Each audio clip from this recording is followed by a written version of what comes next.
के भूतपूर्व मंत्री, संसद में मेरे साथी श्रीमान बंडारू दत्तात्रेय जी, प्रदेश के महामंत्री श्री प्रेमेंद्र रेड्डी जी, निजामाबाद के जिला अध्यक्ष पल्ले गंगा रेड्डी जी, श्रीमान एल भूपति रेड्डी जी, श्रीमान वेंकट रमानी जी, श्रीमान दुग्याला प्रदीप कुमार जी, डॉक्टर वी मुरलीधर गौड़ जी, श्रीमान बज्जोजी भास्कर जी, और इस चुनाव में भारतीय जनता पार्टी के प्रत्याशी निजामाबाद शहर से श्रीमान इंडाला लक्ष्मी नारायणा, निजामाबाद ग्रामीण से श्रीमान गद्दम आनंद रेड्डी, इल्ला रेड्डी से श्रीमान बनाला लक्ष्मा रेड्डी, बोधन से श्रीमान अल्जापुर श्रीनिवास, निर्मल से डॉक्टर ए स्वर्णा रेड्डी, मुधोल से डॉक्टर पी रमादेवी, कामारेड्डी से श्रीमान वेंकट रमणा रेड्डी, जुक्कल से सुश्री अरुणा थारा, बांसवाड़ा से श्रीमान नायडू प्रकाश, जगतियाल से श्रीमान एम रविंद्र रेड्डी, कोरुतला से डॉक्टर जी वेंकट, अरमूर से श्रीमान पोदुतुरी विनय रेड्डी, बालकोंडा से श्रीमान रोहित राजेश्वर, और विशाल संख्या में पधारे हुए मेरे प्यारे भाई और बहनों, आप सबको आज ऐसी गर्मी में इतनी बड़ी संख्या में आप मुझे आशीर्वाद देने आए, हमारे उम्मीदवारों को आशीर्वाद देने आए, इसके लिए मैं हृदय से आपका आभार व्यक्त करता हूं। వేదికపై ఉన్నటువంటి భారతీయ జనతా పార్టీ నాయకులు, మాజీ మంత్రి బండారు దత్తాత్రేయ గారు, పార్టీ నాయకులు, అదే విధంగా వివిధ అసెంబ్లీ నియోజకవర్గాల నుంచి భారతీయ జనతా పార్టీ అభ్యర్థులుగా నిలబడ్డటువంటి వారందరూ ఇంత వేడిలో ఈ నిజామాబాద్ పట్టణంలో ఇంత భారీ జనం ఏదైతే తరలి వచ్చారో వాళ్ళందరికీ నేను హార్దిక అభినందనలు తెలియజేస్తున్నాను। आज मैं जब निजामाबाद की धरती पर आया हूं तो मैं सर से पहले उस युवा शक्ति का स्मरण करना चाहूंगा।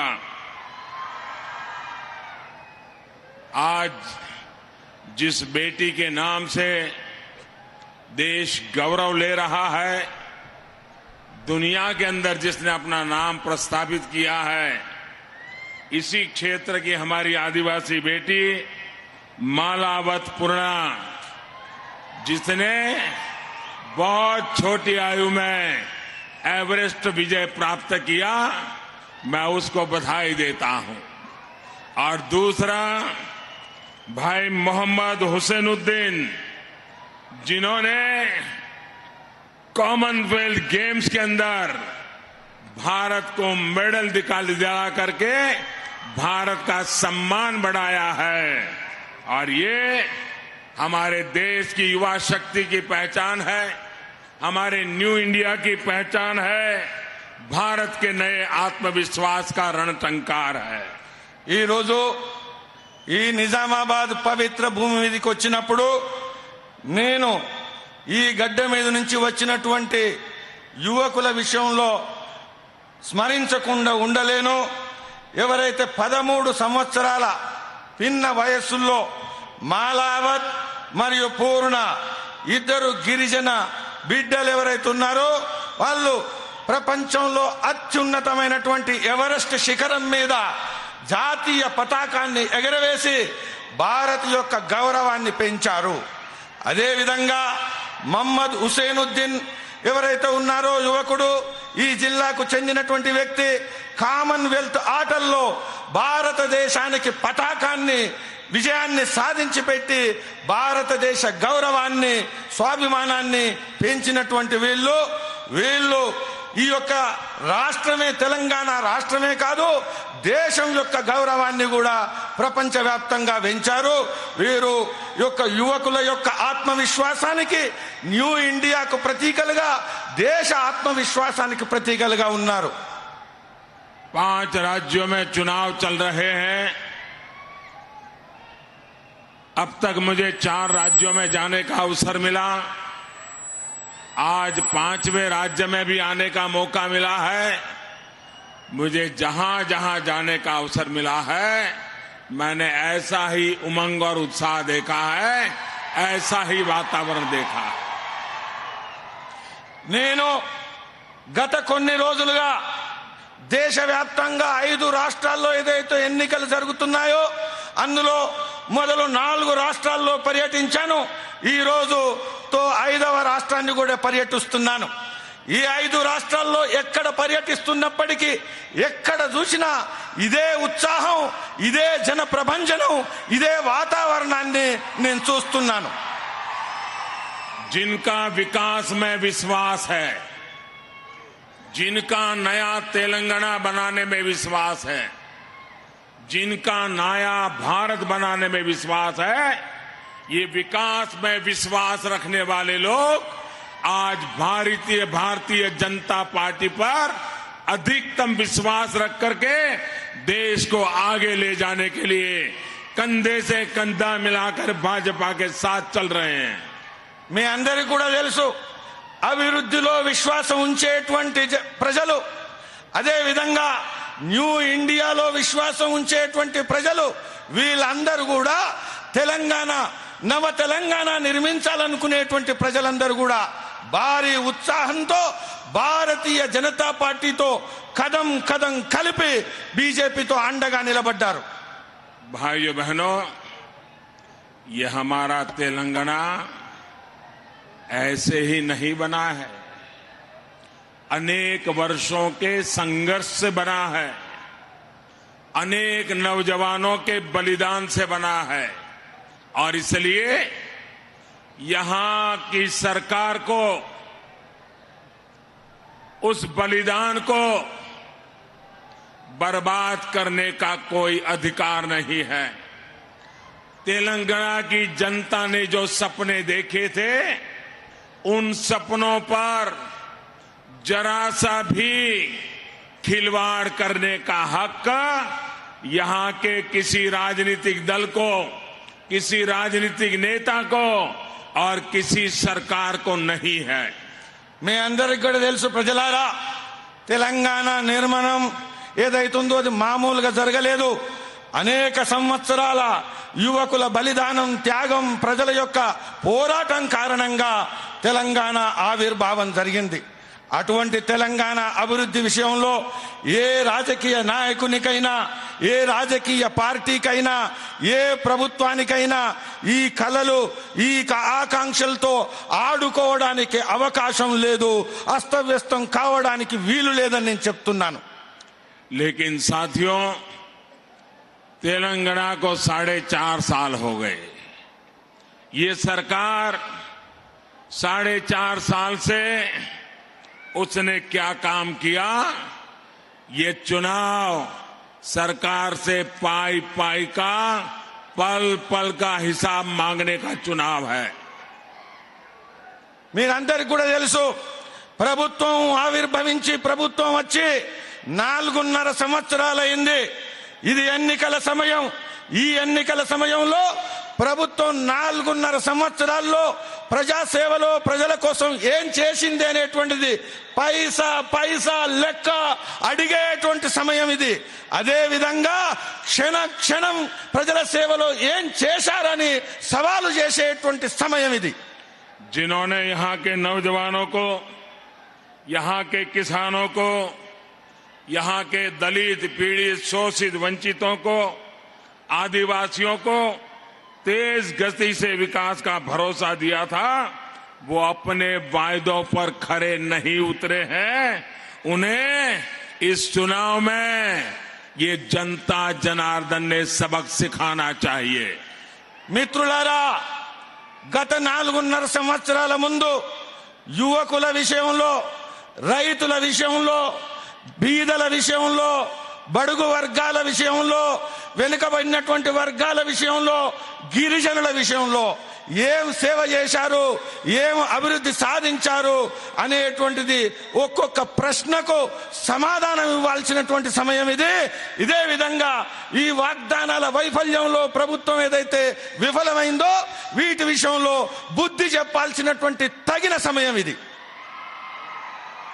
यहाँ के मुख्यमंत्री और उनका पूरा परिवार ऐसा मानता है कि इस देश में कांग्रेस ने कभी विकास किया नहीं, कांग्रेस ने देश में विकास का नामो निशान नहीं, फिर भी 50-55 साल तक वो चुनाव जीतते रहे.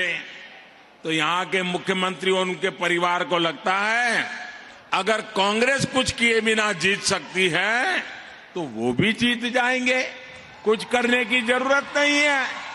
और इसलिए वो कांग्रेस से सीख करके चल रहे हैं, कांग्रेस की आदतों को ही लेकर के चल रहे हैं, कांग्रेस के ही तौर तरीकों को लेकर के चल रहे हैं. लेकिन मुख्यमंत्री जी, ये वक्त बदल चुका है, ये देश नौजवानों का है.